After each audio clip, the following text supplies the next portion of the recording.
Sejak pertama kali menjabat presiden tahun 2014, Jokowi langsung dikelilingi berbagai kontroversi. Janji 10 juta lapangan kerja, swasembada pangan, hingga kemandirian energi, banyak yang menilai semua itu tak sepenuhnya terpenuhi. Majalah Tempo bahkan sempat menjulukinya Pinocchio. Tapi, kalau kita pahami cara berpikir Jokowi, ceritanya bisa jadi berbeda. Ingat, ketika menjadi wali kota Solo, ia berhasil mengubah wajah kota itu.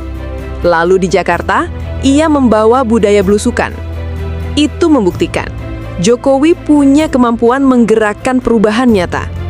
Namun, ketika masuk ke level presiden, ia berhadapan dengan lawan yang jauh lebih besar. Sebuah sistem politik dan ekonomi yang sudah berurat akar. Jokowi bukan hanya menghadapi masalah ekonomi atau infrastruktur. Ia harus berhadapan dengan kekuatan oligarki, dominasi investor asing, bahkan tekanan partai politik yang menopangnya. Itulah mengapa sering terlihat Jokowi seolah blunder.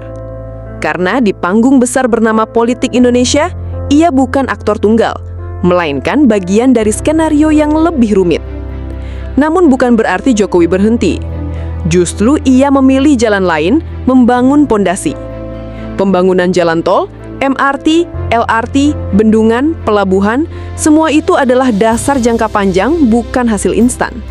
Ia tahu akan ada sosok lain yang bisa melanjutkan, bahkan menuntaskan apa yang ia mulai. Dan akhirnya, ia bertemu dengan sosok itu.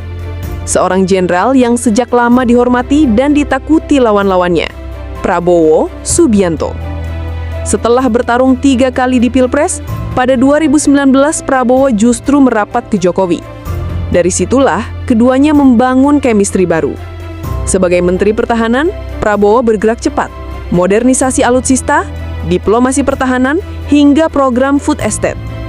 Lalu pada 2022, Jokowi memberikan pangkat Jenderal Kehormatan Bintang 4, sebuah simbol bahwa ia sudah menaruh harapan besar pada Prabowo. Dan kini, kita bisa melihatnya sendiri. Prabowo bisa langsung melakukan gebrakan karena jalannya sudah dipetakan. Pertanyaannya, oleh siapa? Jawabannya jelas, oleh Jokowi sendiri. Hari ini, sedikit demi sedikit, sistem lama mulai retak. Jokowi membangun pondasi, Prabowo melanjutkan eksekusi. Dan satu hal yang pasti, rakyat Indonesia tidak bodoh. Kita bisa melihat jelas bahwa inilah cara berpikir Jokowi, bukan sekedar tentang hari ini, tapi tentang masa depan bangsa ini. Jadi, kalau kita lihat dari semua perjalanan ini, Jokowi bukan hanya soal janji yang sering dianggap gagal, tapi dia lebih memilih membangun fondasi yang kini diteruskan oleh Prabowo. Dan sekarang, kita sedang berada di titik perubahan besar. Apakah Prabowo benar-benar bisa menuntaskan semua yang sudah dipetakan Jokowi? Atau justru sistem lama akan kembali menelan siapapun yang melawannya? Semuanya kembali pada kita, rakyat Indonesia, untuk menilai. Kalau menurut kalian, apakah langkah Jokowi ini benar strategi besar? Atau sekadar kebetulan politik?